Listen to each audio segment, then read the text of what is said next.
Yes, the crust version of today's Helwani show. Hello again, everyone. I'm Ariel Helwani. September 10th, 2018. Again, Happy New Year to you and yours if you are celebrating.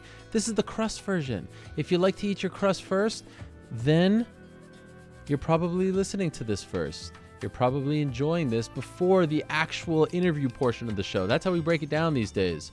Give you 3 to 3:15, 3:30 if we're lucky, if, everyone's being kind and generous. That's usually the interviews. And then it's the post-show, the crust version of the program, where we answer your questions, we break things down, we talk things. We like to let our hair down a little bit in this portion of the show with our good friend York Ric right over there. Hello. Speaking of hair, he's got the finest hair in all the biz.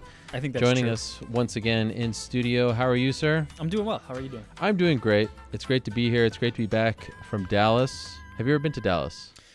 I've only passed through, haven't visited. Only passed through, meaning The airports, airport, DF-Dub. DF-Dub. DF-Dub. But no, have not visited. What do you make of it? I like Dallas a lot. Every time I'm in Dallas, except for this past trip, I go to the JFK area where he was assassinated because, I don't know, I'm somewhat interested in it all. There's definitely something powerful. Yeah, you see the X on the ground. Mm-hmm. You see it on the street. There's usually some guy outside, waxing poetic about there being multiple shooters. Sure. In fact, someone told me while I was there, because I was talking to one of the crew members while we were there, that there is a theory, which I've never heard this theory. There's a theory that it was his secure or bodyguard that actually shot him. He was the second shooter. I've Have you heard this? Many I theories. didn't Yeah, know that about one this. of them. Anyway, it was the book Depository? Yeah. Yeah, the book Depository, Lee Harvey. If I'm you interested buy in all what that. they're selling you. Yeah, if you're buying that, maybe he didn't even someone told me that he didn't even try to shoot him, that he was just there like, I don't know, who knows. So anyway, I didn't get to go this time because we didn't have a lot of time, but it was great. I enjoyed it. We got to do 2 fun shows with Chael, got to do media day stuff. There was some drama, of course. There was. It wasn't the kind of drama that we expected with Darren Till. Tyron Woodley makes weight on the second trial, though he says that they were kind of after him on that one. And, of course, women's flyweight title fight never happened. So there was a lot that happened. It was a good trip. And now I actually want to start there, if I can, if you don't mind. I want to start there. Women's flyweight division. Mm-hmm. A lot of people have been asking me about this. And they've been asking me first about how I feel about Nico getting stripped. And listen, I'm a human being. I have feelings. I have my own thoughts. I thought that her response to my quote-unquote report a couple months ago, I thought it was uncalled for. I thought she went a little too far. But we actually buried the hatchet. I spoke to her at the media day. We're cool. We actually did an interview where we talked about it. For whatever reason, they never posted it, which... I saw the clip. Yeah, I saw the clip. They never posted it. I don't know why. They never posted it. I don't know. And then I guess it was too late. So that was a little bit disappointing. So we were cool. But then she, of course, does not make weight. She doesn't weigh in, and then she gets stripped. And to me, honestly, I felt vindicated. Now, how I felt about it and what I think of the decision are 2 different things. But tell me this. What bothered her the most about that report? It's that I said that they were losing patience. Yep. Stripping her, not even informing her, and even everything that she said about being forced to fight on this date, X, Y, and Z. Does that not sound like an organization that's losing patience with a fighter?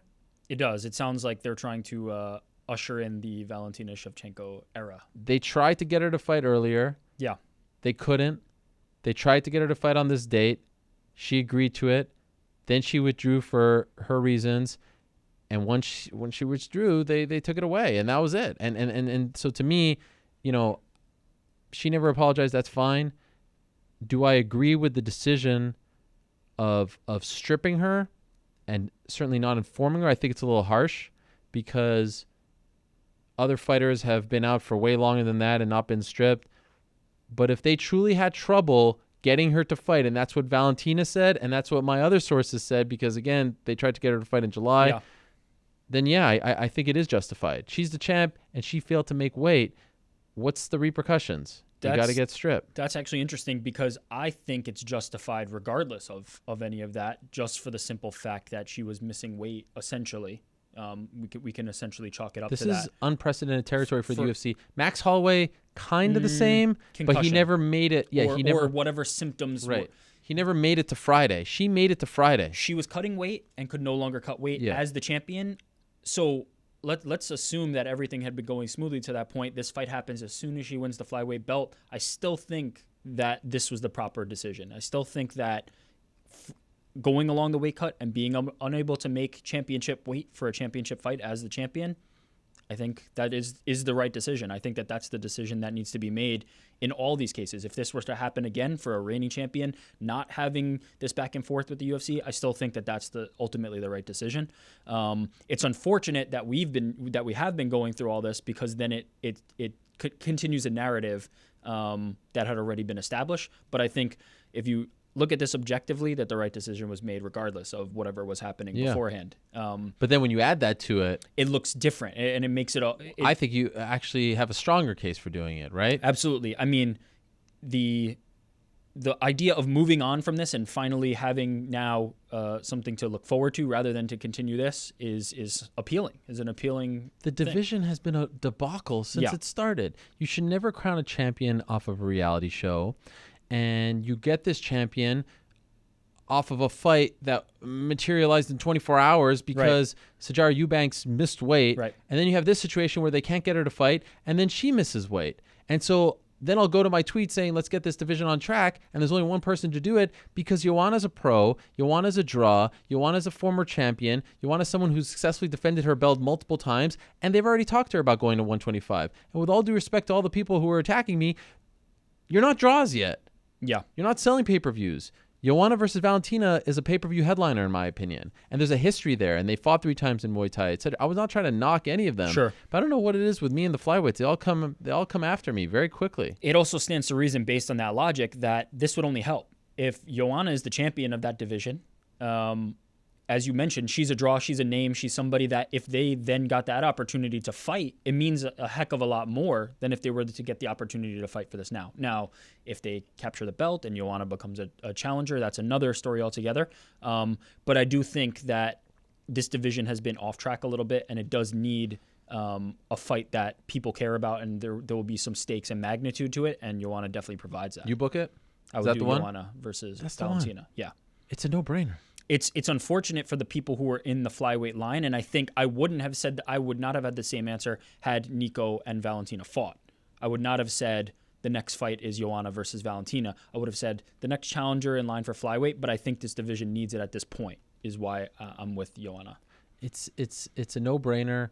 She's a big name. She's a draw. And let's not forget, Valentina's 1-0 as a flyweight. It's not a division with a rich history. Sure. And let's not forget, as I told Sijara Eubanks, Frankie Edgar got a title fight at 145 after losing 2 straight. Yeah. At 155. What's the difference in this case? The difference is Joanna won a fight after losing the belt back in July. So to me, to say like she hasn't earned it, super fight, no. I think Joanna should go to 125, and I think she should stay there, because she's not getting a title fight as long as Rose Namajunas is champion. Now, if Jessica Andrade fights her and wins, and maybe things change, but to me, it's a fresh coat of paint on her career. It's a boost to that division. She's a pro. People care about her. She's a draw. I mean, just from a business standpoint, if they're all being honest, they all agree. This is the fight to make. Absolutely. Yeah, I have no disagreement there. And Nico, going back on Instagram and going on with the rants and everything like that, it's just, to me, it's not a good look. I don't feel, I hear what she's saying about being disrespected by not being told about the belt. I hear what she's saying Completely about feeling fair. bullied by Valentina. I just think at this point, after everything that happened, and you didn't show up, it's tough to come back from that. It really is. But that's why I think the statement is so important, and I think that's why her keeping her voice out there, regardless of whether you agree or disagree, is important, because this is her relevance. Her relevance was being that champion. That was what she had. Yeah. That belt meant everything to her career, and now she needs to remain in that conversation. So I completely understand it, and I completely agree with her that the fact of her being stripped shouldn't have been found out on social media. That should have been a conversation that was had behind closed doors. Oh, absolutely. You should be notified. You should be told. Whether it's, maybe you can't speak on the phone, you're in the hospital, but manager, training partner. Somebody needs to know. Friend, best friend, husband, wife, someone needs to be told. And even the way Dana said, it's like, oh, the belt is vacated. Like, just so matter of factly, like there's some kind of like, written in stone rule.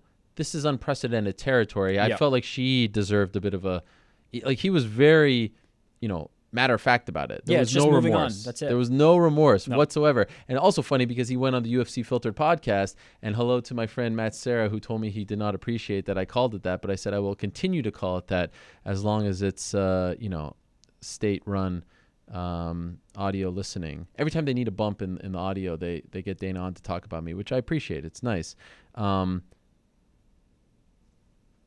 He said nothing of it. He came on and he's like, we supported this and that, and then he has an opportunity to back her and he does nothing to back her. Yeah. He does absolutely nothing to back her. I feel for it sucks to lose your belt this way. It truly does suck. And she went through, and I was saying it all week long. Everyone was trying to get me to bash her. I was saying it all week long. She went through a murderer's row on that show. Barb Honchak, Roxanne Modafferi, Lauren Murphy. These are great fighters. And then, she beats Roxanne to win the belt. These are great fighters. So she is not a scrub. She's not. I don't know what's going on. I don't know if it's a Valentina thing, whatever the case may be. I think it was the right move to move on. Yep. And I'm curious to see how she responds from all of this because it's tough. Yeah. I don't envy her. The story is there for her to redeem herself here. The story is there for her to prove that she's the best flyweight in the world, for her to take a new flyweight opponent, eliminate this Valentina stuff from her mind, take a new flyweight opponent, get herself back there, and then you've got to fight. I don't think they would be reluctant to give her another title fight. I really don't, because I think there's enough of a story there, and there's really not a lot of stories at flyweight at the moment. That's the reason why Joanna is such an attractive option, is there really aren't that many options. Sajara is somebody who is in a similar position now and has to build herself back up and get there. I could see Nico winning a fight or two, and there's a story between her and Valentina. And by the way, in that interview, I told her that I reached out to you many times, this, that, and the other.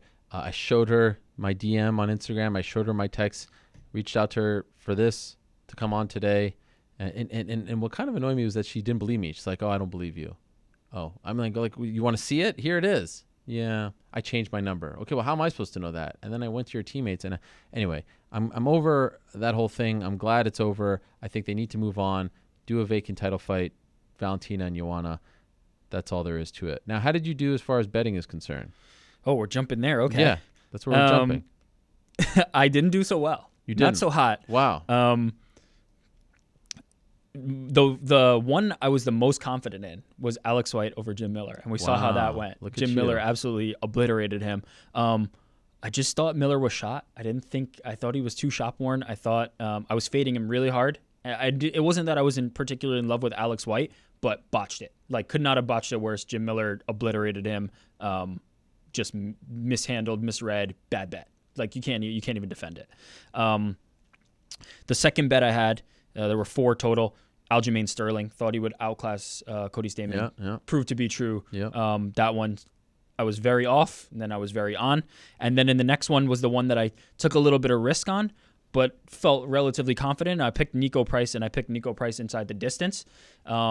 But I fully admitted the thing I said right after that was that I could see Al Hassan knocking him out in 30 seconds, and that's what we saw. It was a bad game plan by Price. I thought if he was able to not engage in that kind of firefight, he would have really had a good opportunity to make a name and picked him. But Al Hassan, that power is silly. You can't stand there in the pocket with him. So bad night, 1-3 on that one. Last Rick's picks was 1-1. So we're looking at 2-4 at the moment. Wow. Not hot. Wow. But there's some real interesting ones coming up in Moscow. That might be worth looking at. All right, hold that thought for a second. Tyron Woodley wins. Phenomenal, right? Incredible performance. Virtuoso. One I saw, I predicted, and one that I think opened people's eyes. But I'd frame it as, why did you need to have your eyes open? Like, this guy's been here doing this and shutting down people for a long time. Like, I'm surprised at how surprised people are. Really? I'm surprised at how surprised. I was surprised that he ended up being an underdog. Yeah, that's what I'm saying. That's crazy, yeah. It's surprising to me that a guy who's been doing it at this level against these opponents is still an underdog. But it does feel like on this Monday he's getting a little more respect and attention and deserved praise, right? 100%, and it could not work out better for Colby Covington. Oh, it's great. It's the best thing that could ever happen for Colby Covington. Look, they rolled the dice. Had he lost, it would have been an epic blunder, but they rolled the dice on this one, and they end up winning because it just adds another layer to it all. Now Tyron Woodley is finally going to get the respect, and he's going to be a huge megastar. He's going to be the baby face. Everybody's going to love him, and Colby Covington's going to come in here and rain on the parade, and get more hate. It's going to be fantastic. Now, Dana White doesn't always do press after fights. Yeah. He doesn't always. We can't pretend like it's a constant thing these days. There was once a time where he always did everything. Not every time anymore. Saturday he didn't. Coincidence? I haven't heard a reason yet, so I'm going to say no. Did you see some of his interviews on Friday? I did, yeah. He made the rounds. He spoke to Fox. He spoke to us. He spoke to TSN. Everyone was like, he shoots himself in the foot. He'll never be a fan favorite. Every time he speaks, we're in Texas. The Englishman is being cheered more than him. He did nothing to build up Tyron Woodley. Absolutely nothing. And then he wins on Saturday. You owe the man, in my opinion, some props. You owe, as his promoter, I think you owe him some props. Otherwise, what are we doing? Like, what are we doing here? Yeah. No interviews leading up to 228. No talk of the fight itself, building it up. All you did was demote Tyron, and you don't stick around to actually give him his props? Yeah. Credit to Tyron for taking the high road on all this, because I thought he wasn't going to. You thought Tyron was going to go off. I mean, what more does this guy have to do? I'm with you. You were so quick to judge him after the Maia fight. You were so quick to say he will never fight again at the top of the card. You were so quick to say that was the worst title fight ever, worst title fight in welterweight history. You were so quick to say that you won't trust him in that spot. The man delivered. He did. He freaking submitted Darren Till. Darren Till was probably 20 pounds heavier than him. Submitted him with a Darce choke after dropping him. Come on. Give the guy, if you're going to be quick to criticize him, be quick to give him his props. That's only fair. Tyron definitely took the high road. Dana definitely known to be emotional and to react in elevated ways, let's call it. He's definitely strong-willed, strong opinions. I wouldn't be surprised if there is something like that where he starts to change his tune and say, look, I said this about Tyron Woodley. I said it wrong. No. We saw that, I think, not after Maia, but maybe after Thompson. There was something along those lines where they seemed to make up. They met in person. I wouldn't be surprised if we start hearing that, but it's long overdue. Tyron Woodley is one of the most marketable guys that the UFC is going to have, and I think they need to put the support behind him to prove it. In smart ways. Yeah. Look at all the people who were cheering for him. Do you see that on social media? The Snoop thing was hilarious, even though he got the opponent wrong.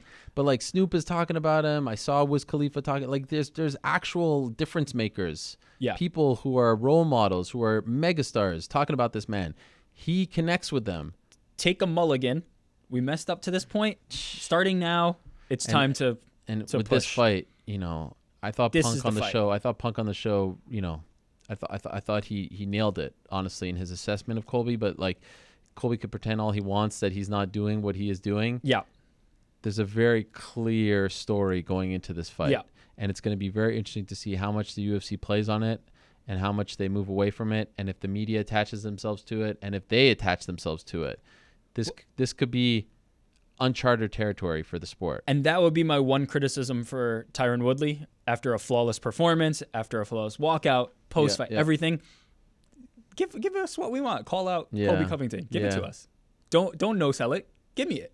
I want it. I think, there's an element to not being disrespectful to Kamaru Usman that's in play in Tyron's head, but the fight is Colby Covington. Let's talk about it. Give it to me. Great card, top to bottom. Darren Stewart, Jeff Neal, as you mentioned, Abdul Razak Al Hassan, Diego Sanchez, Jim Miller. Amazing. Best card of the year so far? I thought so. I mean, the only card that wasn't, the only fight that wasn't great, Jimmy Rivera. That I kind of expected it after the knockout loss. Tentative. Dotson's hard to That's a Dotson fight sometimes. Around, and of course. The strawweights were phenomenal. Tatiana Suarez continues to rise. I disagree with Chael. I think that Jessica Andrade is the number one contender at 115.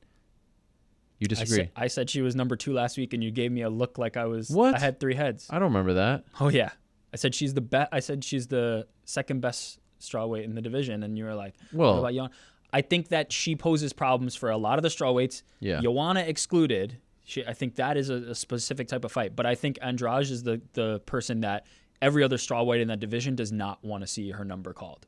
I think that she's incredible. She's the boogeyman in that division, and I think she's coming for the title. And she's super powerful. I mean, holy smokes. Yeah. And then, of course, Zabit with the amazing submission. And then asking for Chad Mendes. I like that fight. I'm in. You do? Why not? Too soon? No. I like Zabit versus Aldo. I like that call out. He said he wanted either one on Thursday, but then he really zeroed in. Why is Aldo not too soon and Chad Mendes too soon? Style-wise.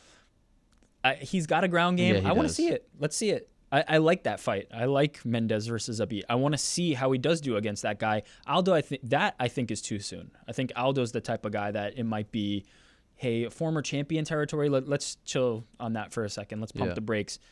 I like Mendes versus Zabit. I don't think it's too soon. I don't want to see any more showcase fights. I've seen what I need to see from Zabit. Right. Definitely. I don't want to see showcase fights anymore. I want to see him Let's fight. get it done. Let's have a top contender. All right, let's answer some questions. Yeah. Okay. We'll run through them quickly. Keenan Reynolds. Yes. Tyron Woodley versus Colby Covington will be the first fight in a while where Woodley will be the good guy, quote unquote. Yeah. And we'll have lots of fan support. Do you think because of that, the UFC will finally give him the marketing push he deserves? Do you think that this was a turning point? Will we see Tyron Woodley in the promos, in the build-up, everything about Tyron Woodley? I would like to think so, but I honestly don't have a lot of faith these days. I mean, did you see the promo for 229? I did, yeah. Underwhelming. It was okay. Well, I know they don't have a lot to work with because Conor and Khabib aren't really talking right now, but I thought it was very underwhelming. This is I got to say, I know I'm going in a different direction. I don't know if I'm still on the 2 million boat for this one. Interesting. I don't. I'm not feeling the promotional muscle. I'm not seeing it. I'm not feeling it. So I think that Colby versus Tyron is a phenomenal fight. I think it's so easy to promote it. I think there's a story. I think they've done a lot of the work. Now just get behind it. Will they get behind it? I don't know. But if there was one time to get behind Tyron Woodley, it's now. I think this will be a turning point. I think we will see it. I think it just lends itself to this. Like, Colby Covington is going to do everything in his power to get Tyron off his game, to get Tyron talking about it, and we're just going to see something that is going to lend itself to the promotion, and I think they'll capitalize on it. I think this will be it. Returning to what you said about 229 for a second, do you even think, though, that this is the type of fight, Khabib versus Conor, that needs the long burn? Like, could something happen 2 weeks out, a week out? Remember the promo for Cormier Jones? Fantastic. One of the best ever. It was honest. It was real. Now they're using the same footage over and over again. There's no real story. They're using old bites. They're using old bites of them. Do you need it? Could Conor and Khabib turn the light on 2 weeks out? Mike's fight promo, I go look at his thing, and I'm like, that was a good promo. Up. That pumps me up. That pumps me up. I get excited about this. I'm with you, but I almost feel like for a fight like this, the burn is almost too long. I think 2 weeks out, they can just go. You think another one's coming? I don't know if another one's coming. It's less than a month away. Maybe they give him something. Yeah, look, come fight week, they give us one press conference. They give us one stare down. Could be all you need. Everyone is going to go nuts. Everyone's so excited about the fight. I just feel right now it's not what I felt last month. I'm talking more about the 2 million buys necessarily than the promo part of it. Like, I think they could get it. I think they could build a world tour back up. If they went to Moscow, if they went to Dublin, if they went to New York, 2 million would have been easy. I just remember that stuff with Floyd, as much as it may have fizzled towards the end, that helped. Those were memorable moments. Yeah. LA, Toronto, as much as we rolled our eyes at Brooklyn, that was shown a million times over. It's almost actually the type of thing where, like, the content of the press conferences is secondary to just the fact that it felt big. Yes. Like, I don't remember a single thing said in those press conferences, but I remember the press conferences. I remember the fact that they did the world tour. I remember the crowds. I remember the reactions. Conor in Dublin, when he took Aldo's belt, you need that interaction. You need those moments. You need people to talk. You need people to get excited. So I'm not saying, look, Conor versus anyone does a million. Conor versus anyone probably does 1.2, 1.3. I just feel like right now, and it's not only their fault. So going back to the question, I just don't, like, I'm just not seeing it from the UFC right now. I'm just not seeing that kind of brilliance. If it doesn't do 2 million, let's say if it beats Nate and Conor, but doesn't do 2 million, is it a failure? Did they have everything that was built? Not failure, no way. Because pay-per-view is harder at the moment also. Yeah, there's if it doesn't beat Nate and Conor, is that a failure? No, because you can argue that Nate is more popular than Khabib. Man, the expectations were here. Yeah. They're coming down here. Yeah, maybe we'll see. Okay. Edgar asked, what's next for Valentina after her fight was called off this weekend? Shevchenko, you want Joanna and Valentina. I think that's also the fight to make. Easy. And I wouldn't have said the same thing if this fight had gone off. A guy whose name is just MMA, and then a bunch of numbers. I wanted to hear your thoughts on TJ Dillashaw wanting to move down to 125 and fight for the belt there. Don't you think that he should not pick on the smaller man and challenge for that second belt at a weight class above? So he's saying, why go down? Everybody should want to go up a weight class. Because he wants to make history. He wants to get the 2 belts, and 145 is probably a little too big. I liked the idea when it was him stopping Demetrius Johnson's run and breaking that record. I don't love the idea now that Cejudo, just won the belt. Now, with Cejudo's division, if we're not going to do immediate rematch for Demetrius Johnson, which I don't see why you wouldn't, but if we're not, okay, maybe there's not a lot of guys that make a ton of sense. There's Pettis fighting Formiga in October. There's a couple of guys rising up, but there's nothing really. Sunsao's always. No, I'm talking about Cejudo. Oh, you're talking. Yeah, 125. But at 135, there's an enormous amount of guys. There's Marlon Moraes. There's Rafael Sunsao. There's Dominic Cruz. There's tons of options. So I just don't feel like it's the right time for it. But yeah, I understand why TJ's doing it. And if I'm Cejudo, I want to be moving up. The DC Miocic fight is the blueprint. There was everything for DC to gain and everything for Stipe to lose. DC loses that fight. He goes back to his weight class. He's still the king. Stipe lost. He's got nothing now to show for it. So by its nature, though, do you have a problem with somebody wanting to go down? I don't. No, I don't have a problem. I think because of the situation, there's always something to gain for the person coming up. Yeah, I understand. Let me take that opportunity. Yeah. So if he can make it and 45 would actually be harder, I'm completely okay with that. Yeah. GC asks, while it may change now, UFC 228 is out of the way, but do you feel the lack of promo? Oh, we talked about this. Okay. Do you think the promo will be affected by DAZN's debut? No. And the massive promo budget that they're putting behind it. Do you think that will take away from 229? No, I'm fascinated to see how that Strikeforce, that Bellator event that is headlined by Rory versus Gegard on September 29th, which is rapidly approaching. Holy smokes. That's the first show on DAZN. I'm very curious to see how that does, but I don't think that will affect it at all. Okay, 2 quick technical questions about the show. Yes. The show's from Joe Dittmar. The show has been noticeably shorter since moving to ESPN. Is that a company decision or personal choice? That is a group decision. I'm happy to address this stuff because we are an open book. That is a group decision, but I will argue that it actually isn't all that much shorter because you may recall, if you're a longtime fan of the show and not just a noob, you may recall that the show for the longest time used to go from 1 to 4:30 Eastern, which is 3.5 hours, correct? And that was the standard.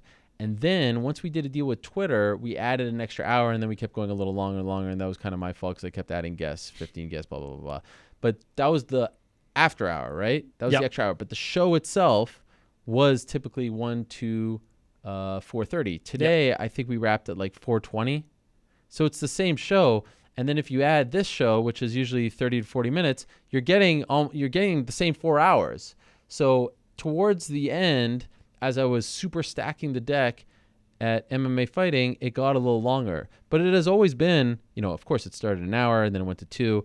But for a long time, the sweet spot was usually 3.5 hours, and then we added the extra. So if you actually think back to that time, it's always been this length. It's now broken up into 2, which I actually like. I don't mind it. I think it's it's good for the crust first. Crust first. Yeah, people out there, and I know there are a lot of you out there. Some of you don't want to admit it, but I know there are a lot of you out there. And so for the most part, it's typically the same. Yeah, is it maybe 30 or so minutes less, but it's a more concise thing. So this is not a directive from anyone. This is a group decision, and at the moment, I think it's fine. Okay. We also have a question from the Broken Servant about, will the show ever go live on YouTube? Okay, so a lot of people ask me about this as well. The reason this show is allowed to exist is because of ESPN's deal with Twitter. And before they had that deal, there was a very good chance that this show would have just been dead. And so I think that we owe Twitter a great deal of gratitude and thanks. And so I'm very thankful and happy that we have this opportunity to be on Twitter. And then the post show is on YouTube, and then all the clips, it's in a playlist format in chronological order. Yes, it's not live, but you go and click on the first and it'll just play for you automatically. It's kind of like if someone goes from one network to the next and you're like, well, I really miss you on channel 5. Well, that's what happens when you change. Things change. But it's still available live. It's still available internationally. It's still available online. It's just on a different platform, but you can get it in VOD form after the fact. So right now it's Twitter exclusive. I'm happy to be on Twitter. I'm happy for the opportunity. And I know that there are some things that people don't like as far as like pausing and whatnot. But I think that over time, the Twitter video format is a lot different than the YouTube one, and it's also a lot newer. And so it will evolve and change. And I've heard about some things already that they're working on. So just stay patient. It's going to keep getting better. It's going to keep evolving. And the last thing I'll say about this is this. If you think that we made this move to just continue doing the exact same thing that we were doing before, then I would say to you, why? Why would we have done it? If it's the same thing, I just would have stayed. But we did this to change, to evolve, new experiences, higher ceilings, new things, post-shows, pre-shows, all this stuff and more. Who knows, other sports, that would be great. So if you just think to yourself, why did we do this? Why did we do this? Why did we make this decision? Why did we take this quote unquote gamble, if you will? It's not to do the exact same show, because if I wanted to do the exact same show, I would have stayed there. You get what I'm saying? So yes, I appreciate everyone asking. I appreciate everyone checking in. I appreciate everyone wanting to be like the old days, but things change. And you can still get it. And you can all still those get places. It's all there. It's all there. there. You just have to work maybe a little harder to go to a new place, but it's all there. Nobody is not getting their content. Right. Go to YouTube. It's there. Crust first, not crust first, however you want to eat it, or live on Twitter. Right. And thank you to Twitter. Yes. Ariel gave a little insight that not many people probably knew, that Twitter is important to how this show continued. Yes. Very important. We should be. And they have a deal with them. This is the way it works. Last question. Podcasts. Yes. From Christopher Kitt. What do you listen to and what would you recommend? Do you have any favorites? That's a great question. Well, if you must know, I love a lot of the podcasts here at ESPN. The Low Post is one of my favorites. Staple. The Woj Pod, one of my favorites. Love the Woj Pod. What else? I like a lot of radio shows that are available in podcast form. So I like Russillo's. Oh, that's not a radio show, but I like his new podcast with ESPN. I listen to a lot of the ones out of the Sportsnet 590, The Fan in Toronto, like Primetime Sports with Bob McCown. The Jeff Blair Show, The Lead with Stephen Brunt is a great show as well. Jay's Talk I like as well. There's no great Knicks pods, which is unfortunate. There's no specific Knicks pod, which really makes me sad, because you could get some Knicks from Jesus and Mero. Well, do they? You know what? I've listened to their podcast before, and I'm big fans of theirs. But it's all like, shout out to this guy, shout out to that guy, and I fast forward for 15 minutes. Oh, and the AKA, the AKAs. And I'm like, yo, man, there's nothing on it. It's so annoying. 15 minutes of AKAs. Look, I'm in for it. It's what? It's annoying. They'll eventually get to something. I like what is it? Where is it? Oh, I like JJ Redick's. I know you're a fan. Best. I like the sports media ones, of course. So yeah, there's some of the ones I like. How about you? A lot of the same. We often talk podcasts. John Pollock and Wei Ting, post wrestling, my guys. Yes, we talk. If I get a pod, who was I listening to? Oh, Steph Curry. I was listening to him with Bill Simmons. I'll send that to you. Oh, that was great stuff. You covered on a lot of the sports ones I listen to. Outside of that, I love comedy ones. Comedy Bang Bang's a great one. Road Tripping from my guys. They still do it? Jefferson and Channing, yeah. Oh, wow. It's taken different forms and stuff, but that's a great one. The Basement Yards one I really like, with my boy Danny Lops and Joe Santagato. But none better than this one. But is this even a podcast? This is like a multimedia experience. Sometimes I'll be honest. Sometimes I get a little annoyed when people call it a podcast. Yeah. It's not a podcast. It's really a TV show that's available in podcast form. That's the way I view it, at least. There's so many good ones out there. But you covered a lot of them. They are the best. Okay, real quickly. Yes. Before we go. Moscow. This weekend. Give us one. Tons of heavy favorites, so not a ton that I really like on this one. Mark Hunt or Hunt is a little over 2-1. Olenek's a little bit of a dog, like almost 2-1. Mm-hmm. Don't love that, because I expect that Olenek might be able to get him down at some point, but don't know if it will be enough to get a submission. I'm staying away from this one. Both those guys are so up there in age. It's kind of a hard fight to gauge at this moment. Hunt has so many things going on in his life outside of the cage. It's a weird one for me. I don't love either guy in that matchup. The one guy I really like, unfortunately his odds are pretty steep, is Marbek Taisumov. I think he's incredible. He's minus 440 last I checked. Let me just double check. Yeah, he's minus 440 over Desmond Green. I think that's a lock. I don't think there's any way he loses that fight. Desmond Green stayed on the card, eh? Dang. Yeah, that's That's for surprising. now. Yeah. I wouldn't be surprised if all of a sudden he doesn't. But I mean, at this juncture, to go to Russia and fight Taisumov with that going on, though, that's difficult. But I think Taisumov is a lock. There's some other heavy favorites that I do like. Maybe you could parlay them together. I like Rustam Khabilov. That's a tough fight for Cajun Johnson, unfortunately. Peter Yan making his debut, but also fighting a debutant in Jin Soo San. So Peter Yan's good. I really don't love betting on debutantes, but Peter Yan is like a proven commodity in my mind, and facing another debutant, so I like him. And another one, Alexei Kunchenko, who was really good on the Russian scene, facing a veteran in Thiago Alves. I think that's one that he's going to win. He's a minus 500 favorite. So there's some heavy favorites on the Russian side of things in this one. Taisumov is the one that I like. And then maybe you parlay Khabilov and Yan as another one. So that'll be my two. Unfortunately, none of those is going to pay big money because they're such heavy favorites, but not a ton on this card. It's the people main event, right? The props haven't come out yet. What's the people's main event? I mean, it's the return of Al Capone. Nikita Krylov. Yes. And Jan Blachowicz.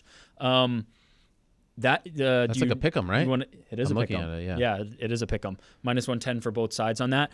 Another one I was interested in. I was thinking I like Jan and where he's at this point, but Krylov's been racking him up away from the UFC, so I stayed away. I don't know. So I'm just going with Taisumov and then a parlay of Peter Yan and Rustam Khabilov. I like the main event. Mark Hunt fighting against Alexei Oleinik, the bow constrictor himself, the man who, of course, loves to use the Ezekiel choke, or as he will call it, the Oleinik choke. So there's some to like on this card. It's really like Russia versus the world. It is, yeah. There's a Russian in every single fight, I do believe. And it starts at 10:30 a.m. Eastern time on Fight Pass. That's the prelims. And then the main card is at 2 p.m. There's also LFA this weekend as well. So there's a little something for everyone as we come down from the high of UFC 228 and start to get prepared for UFC 229.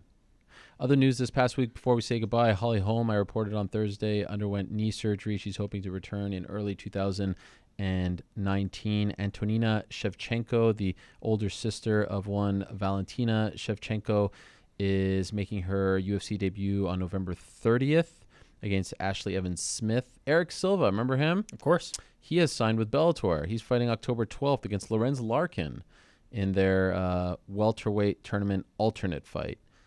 Baby Slice is going to make his 155-pound debut on that card as well. Claudia Gadelha against Nina Ansaroff like that fight.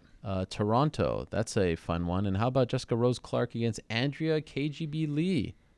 I also like that in fight. December 15th to be exact. So that's some of the news of this past week. But it has been fun. Happy New Year to you. Likewise, thank you. Shana Tova, are you doing anything tonight? I am not doing anything. Wow. I'm not practicing, as they would say. So. Oh, really? No. I feel like we've talked in the past that you kind of dabble. No? Not at all? All right. This got awkward. I have to get to a dinner. We have to dump some honey all over ourselves. You know, we like to do that in our family. Usually you got to dip the apple in the honey, but in our family we like to take baths in the honey to really accentuate the sweetness of the year to come. Jake invited? Jake Lebowitz or Leibowitz? Lebowitz. He is actually he told me that he is deciding to watch the Jets tonight, as a good Jew should do. He's watching the Jets play the Lions, I do believe. Correct. Producer in Detroit. Jake, who I was told is a FanDuel player and has one of the best rosters on FanDuel. Well, I don't know if it works that way. First place Jake. That's what we're going to call him. First place. Do you play FanDuel? I do, yeah. Can we get a head-to-head battle between you two? Me and Jake? Yeah. Sure. Do they do that? Yeah, they do that. The way it works, though, is that you pick every time. So, like, his roster it may be good for this coming event, but, like, the next event he has to pick a new roster. Oh, no, but this is football. I think that still it works. No, but I definitely don't do football. No, all right. Come on. We'll find someone. MMA. Maybe we'll do a PJ. What I'd really like to get going is a pool about MTV's The Challenge. Like me and Jake, we could. Yeah, I heard there's a. This is like the greatest thing to ever happen to you coming over here, because you actually found people who not only like that show that I've never even watched once. Passionate. passionate, strong, know what's going on. Oh yeah, the stories, everything. I gotta debrief with Elisa, find out how she likes it. Could I just say one thing before we go? As I was talking about some of the inner workings of being here at ESPN, the most fascinating thing about being here in 3 months. This is what I've learned. This is I'm interested to hear this too. I don't know what you're gonna say. The thing that has blown my mind, the thing that I did not expect, the thing that has shocked me, right, is that there are 4 people who still watch The Ultimate Fighter. And guess what? They all work in the MMA department here at ESPN. They're the last 4. Yeah. Religiously. DVR it. Talk about it the next day. There is literally 4 people on this planet Earth. And you found them. And I found them. And they work with you. Now, they claim they just watch the fights. I call BS. They actually talk about it. I hear them talking about it. I cannot tell you a single person on this season. I cannot tell you the last time I sat down and watched it. These 4 individuals who work on the show, Nick, Jake, Brittany, Elisa, they all watch them. I respect it. All watch them. I don't watch, but I respect it. No, because you remember in our previous life, we used to talk all the time. Who's watching the show? Who's watching the show, right? We found them. And they all happened to work together. Us. It's unbelievable. Oh, Elisa's now saying, for the record, she has not watched the current season yet. I think they're like 1 episode in. And also, I call BS. And I feel like you have watched it. So there you have it. If you want to know what it's been like for us here at ESPN, it's a bunch of tough watchers. All right. We are done. We're out of time. You get my music. That's what it's been like. Thank you for watching. Thank you for listening. Thank you for being a part of our lives. Tyron Woodley, man. I got to tell you. That entrance when he came out, fists in the air. Whoo. Everything was right. Nailed it. Except for the Colby call out. Nick's writing to us too. Called me a turncoat. I outed you, Nick. I outed all of you. Sorry, what'd you say about Tyron? Everything up until the Colby. Except for, yeah, but you know what? He gave a plug to Wiz Khalifa and his single. And his own single. Yeah. So you know what? That was good. I've heard it. Roy Jones Jr. is going to run back to the recording booth and he's going to re-record You Almost Forgot, because there is a new king of the combat sports rap songs. Wow. And it's... I know how you feel about Roy. I beat that ass. I think that's what it is. Yeah. I know how you feel about Roy, so that's high praise. Am I allowed to say that word? I hope so. If not, I blame Tyron Woodley. No, you're good. All right. Thank you to everyone who watched the post show. Thank you to everyone who watched the regular show. If you missed anything, check it out on Twitter. Check it out on YouTube. Check it out on Stitcher. Check it out on ESPN. All those places and more. Back next week. Same time. Same place. I'm still getting used to the song. I'm not quite sure when it ends. Usually I time it out very well, but here I'm like 20 seconds a little too early. Thank you to all our guests today. Pearl Gonzalez for coming in studio. How lovely is she? And also her cousin, Jocelyn. We'll talk to you next week. Peace. I'm out of here.